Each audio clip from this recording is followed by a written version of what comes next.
We were noting that how it continues, although under many different names, that the itch and the urge that all ordinary, up-to-date, decent people experience is to intellectually forge ahead, to become somehow individualistic and mentally creative.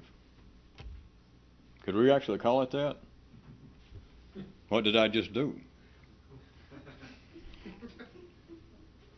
One good thing about working with yourself, you don't have to pay anybody else. Which I guess is about the only thing you can say for it, isn't it? Well, even in the midst of this kind of quest, this kind of cattle drive, what you're faced with is quite literally, although we'll do it figuratively and symbolically, but you are faced quite literally with the individuals calling out for champagne when what they actually need is no more than grape soda.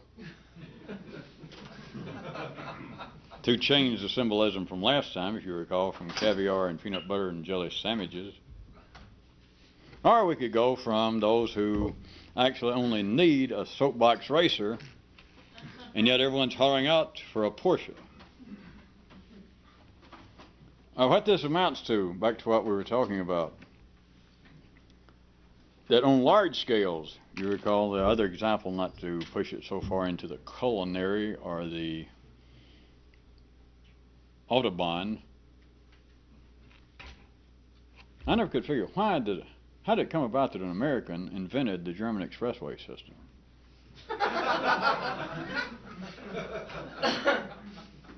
Plus had time to paint birds on the side. If you were on the side of highways, no.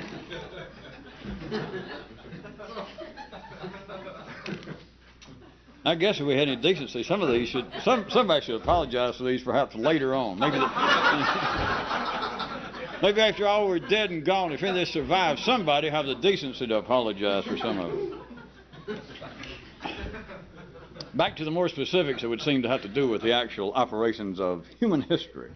If you recall, I was pointing out that although people, whether they describe it this way or not, we are still faced with the many, many appropriate names and guises under which this itch and urge goes, up to date primarily being religious. But under all these guises is people attempting to push their own individual nervous system into tomorrow, is what it amounts to. And I was pointing out that although men are driven with no choice, the part of the rainbow comes before the rainbow. That's why the genes are there. The surprise is already there. The station is on before you got there. And life didn't charge you to listen to WDNA. Remember, Kyroots pointed out, it only bills you for complaining about the program and is indeed, on that basis, making a GD fortune. That's what Kyroots said. But people are saying, for instance, to go back to a more relative, I guess, more reasonable symbolism, that you have people crying out, saying that they would love to meet, for instance, Buddha, Confucius, whatever that represents, when in fact they do not. Or boy, if I could only talk to Moses, if I could talk to those who walked with the giants, those who knew something. That is calling for champagne in a sense. That is hollering, where's my Porsche? When you came in a Volkswagen. And you're going to leave in a Volkswagen. But people say that, and individually the human nervous system is not arranged to use that. What people want is a retelling, a rehashing, a refurbishing of what Buddha apparently said, what Moses apparently said, what Confucius evidently knew. But, and we already covered that, but I wanted you to see something else, that on a wider scale, now we're talking about generationally, not an individual, but a generation in the full symbolic sense. Not an individual, but a collection, as opposed to the individual. That when you get on a larger scale, whole generations can bear and they can use really new information, which the individual cannot. And it's on that basis that you can see, if you can see it, that a whole collective generation can experience the after-the-fact historical impact of one of these individuals. Whereas the contemporaneous effect at the time, which is not the point, but I'll point it out anyway, that the contemporaneous effect at the time on the individuals there was much less and quite different. All of you know by now who's watched this program more than 5 minutes. Have we been on 5 minutes already? Jeez. That's not the point to prove anything historically, because you can't. It's not the point. But you should be able to feel this in your own nervous system. That pick out somebody symbolically. Muhammad, Moses. That people there at the time did not experience the same effect. I'm sure surely this does not come as a surprise. Not that it's right or wrong, not that they were stupid, not that it's some sort of cosmic conspiracy.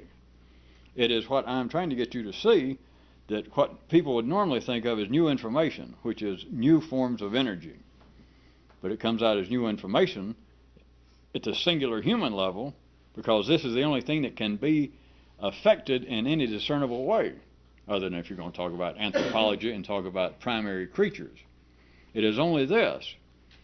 But it operates at such a tempo that it does not ordinarily happen, you should see it by now, during an individual life. It is only historically that this happens, because after the fact, that's what history is good for. I mean, where do you think that the idea of fiction, when fiction decided to invent itself, it had to have a model. And it looked around, and it thought, history!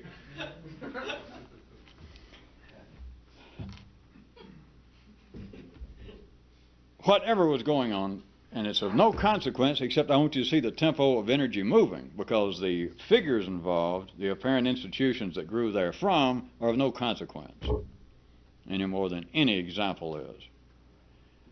But at the time of a Moses, Buddha, Solomon, Jesus, anybody, the effect at that time, if the people actually existed and they were presenting this information, the information was such, let's assume that it was drastic information. Let's assume that for a second. That it really was something drastic and new. The effect on the contemporaneous individuals, I'm giving you a nice range, was quite different and much less, or perhaps much less and quite different, than after the fact, the after the fact impact that it now historically is accepted as having. And we're not questioning the fact. Now, whatever it was that happened with a Moses or a Jesus or a Muhammad, it had some, shall we admit, since we all are up to being able to deal with the obvious on some days, that it had some sort of historical impact.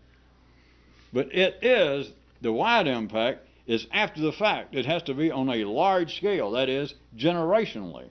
It does not happen individually. If it happened individually, we wouldn't be here. What I'm talking about would make sense to people. And they'd go, Jesus, how boring. Rather than, God, how weird. Except you listen to it once or twice in the ordinary and go, shit, I already heard that. You said that last time. You know, disregarding the fact that it didn't make any sense. Well, no, but I heard it. I remember you said more or less the same thing, so now I'm hip to that crap.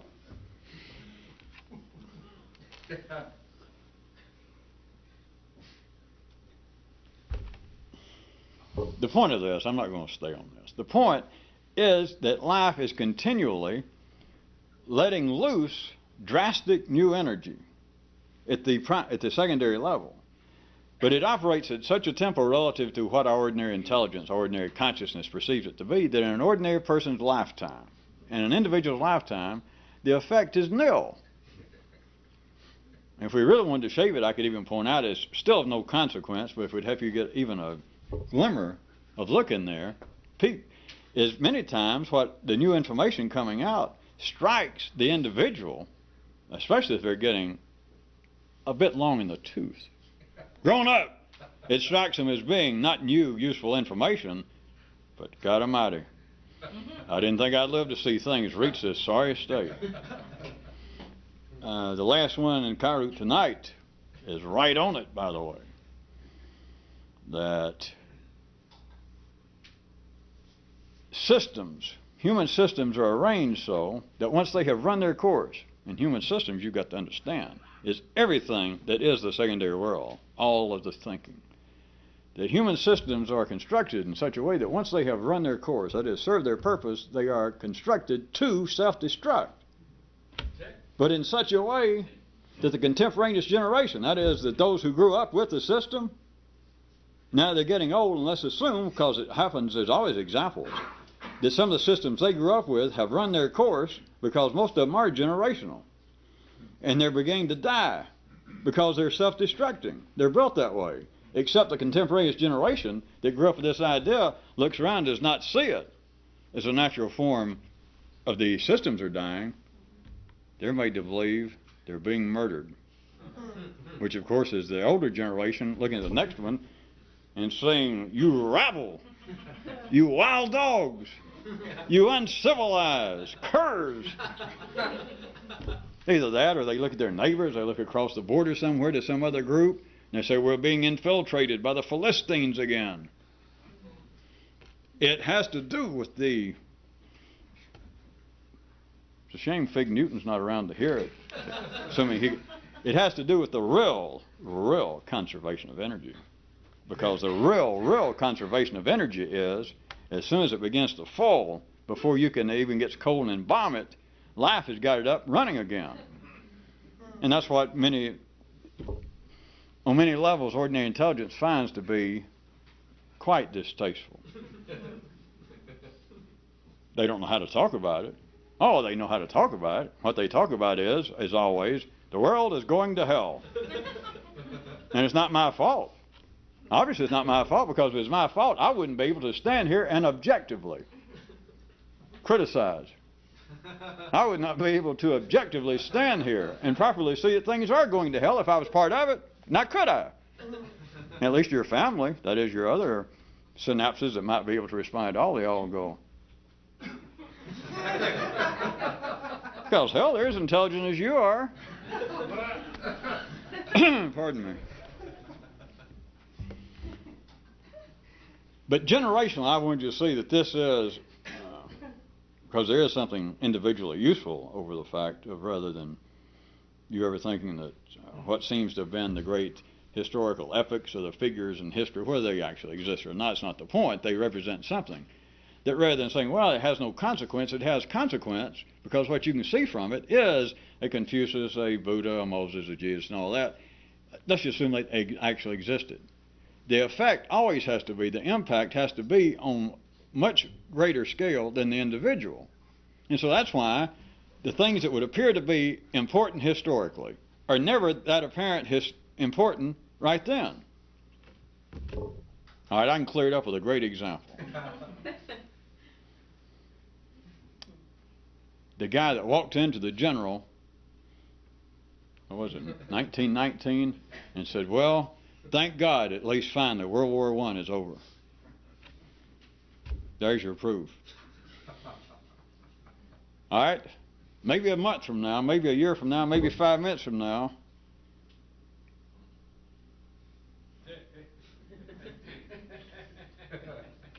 Come to think about it, let's just wait. He went in and congratulated.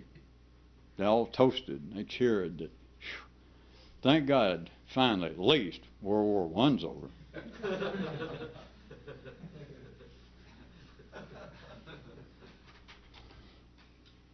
Is stalling around going to help at all? Or do you just want to leave it at my threat that someday, maybe,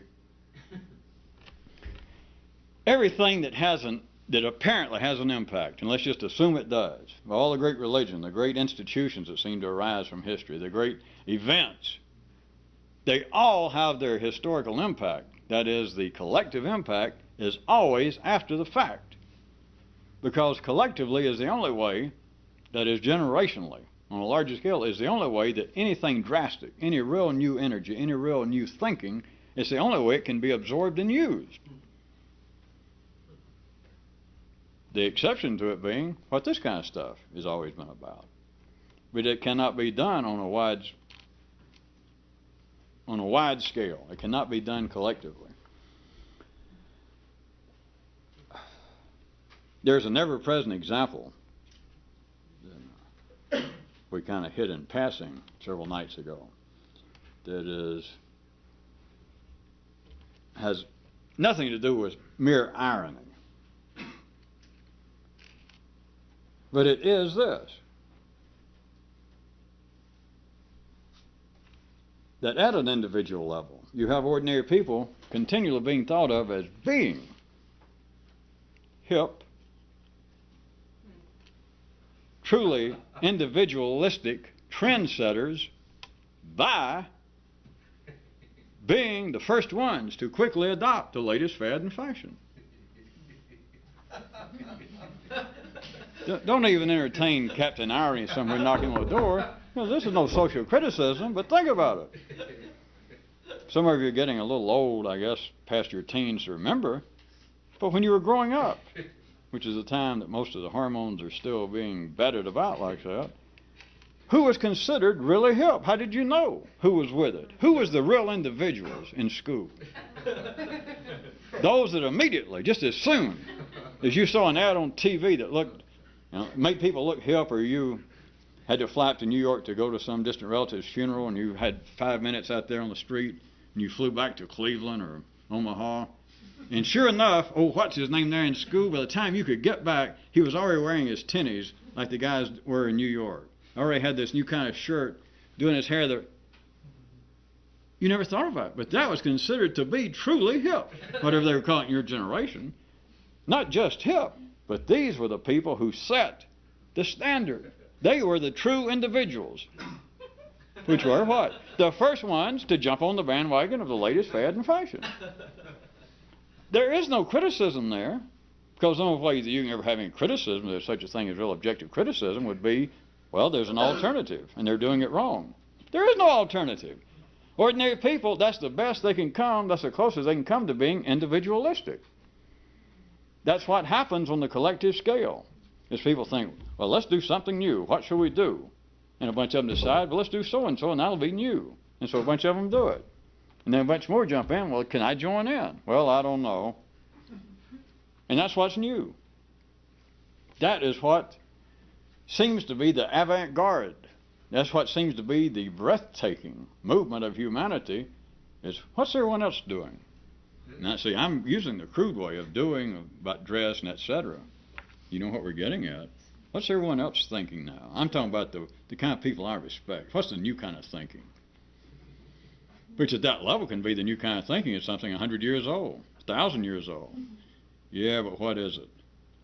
And you find out there's some little group somewhere has just discovered, they said, a book that was written by a German monk traveling to India circa 650, 655 AD, and he fell into a stupor and then on into a ravine, and he froze, and he had this little note he had made just before he was falling or something, and so now somebody's found it. It's been laying there frozen, clutched in his little hand, his little holy hand, all of these years, and they pry it loose, and now. And at first the man who discovered it wouldn't tell anybody, until you got enough people saying, oh, come on, tell us, come on, tell us. Come on. And so now he's agreed to tell, and plus he'll sell you the book. So you join in. Like, this is something new and exciting, because I'll be one of the few to join in. Do you hear? That is not a true, without any irony, without any sarcasm, other than if you're ordinary, that's the only way it sounds. That is not individual thinking. But there's no way to say it to ordinary people, because they say, all right, I hear what you're saying. You say you're not being a smartass, but I hear what you're saying. All right, what's the alternative? And what can you tell them? Which, of course, is not the way to put it. The way to put it is, what can they hear? Well, I got a radio. Just tell me where it is on the dial. I'll tune in. I'm sure you would. Well, does your receiver run on alternating current? Well, certainly. So wait. Are you dealing with sound waves that have peaks and valleys? Well, yes. Is your hearing based upon a digital system? What else? And we don't have to ask what station you're listening to. I know what station they're listening to. Everyone's listening to their own version of the big Z103 WDNA. Now, you're just saying that. I'm a free thinker. Yeah, there it is. That's where I think free is, right there. Especially when I run across somebody like you talking like that. But I know just what to do with you. Tune. Yeah.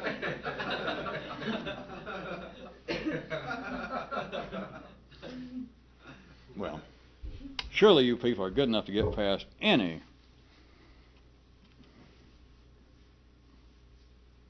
viscid call of irony and sarcasm, etc. But simply see that ordinarily, to be assumed to be individualistic, the only way it can be judged, the only way it is judged, is that you have joined in the latest. You are part of, you're one of the quickest to pick up on the new ideas, the new thoughts, the new approach. And you don't normally think about it. But now, goddammit, think about it. Is that individualistic thinking? And if you had a passing lucid second, you'd have to go, well, no. But then if you're ordinary, you'd go, no, what is?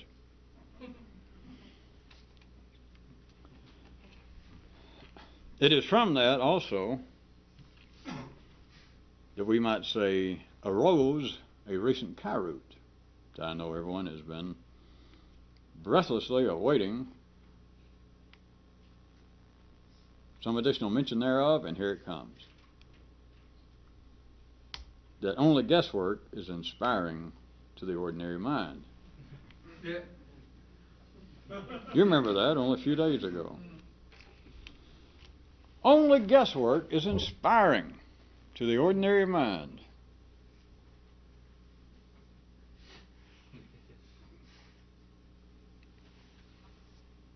Wouldn't somebody agree sometimes that you can sell more used cars like that? That sometimes we should just stop. If it can't be thought in 3 seconds.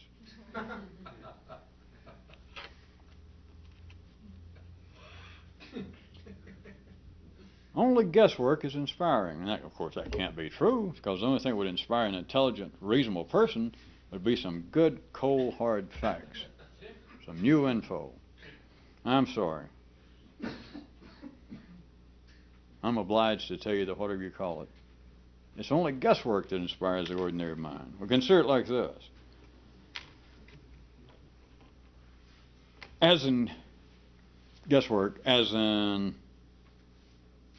grape soda being guesswork,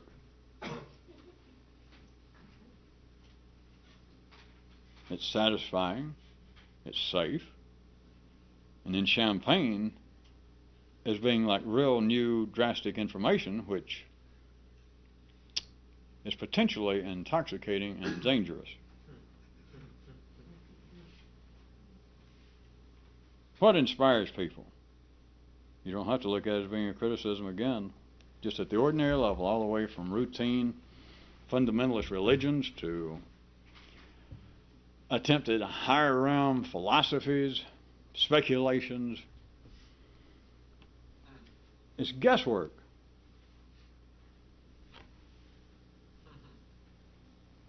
If there was such a thing put out, was presented, and we could identify it, which we're playing with words, it goes out, and you can identify it if you can hear it.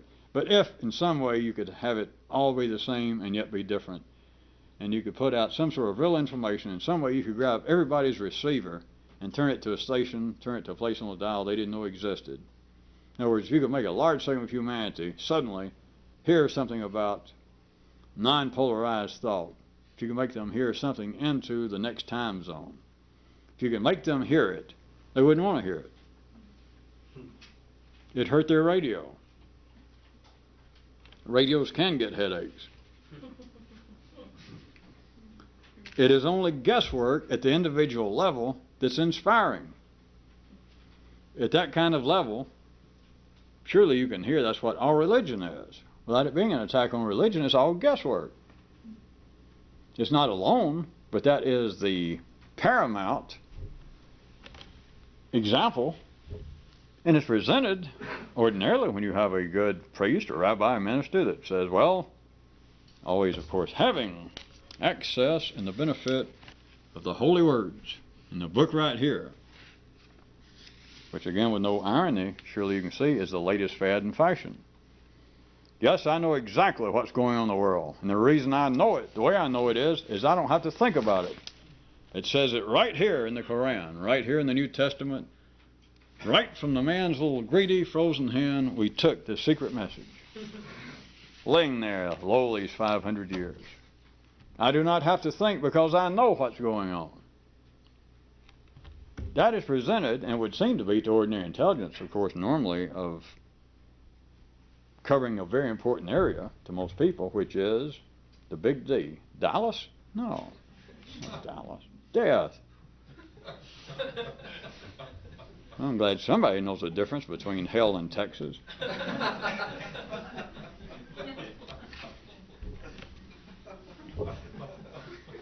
Is the men of God of all persuasions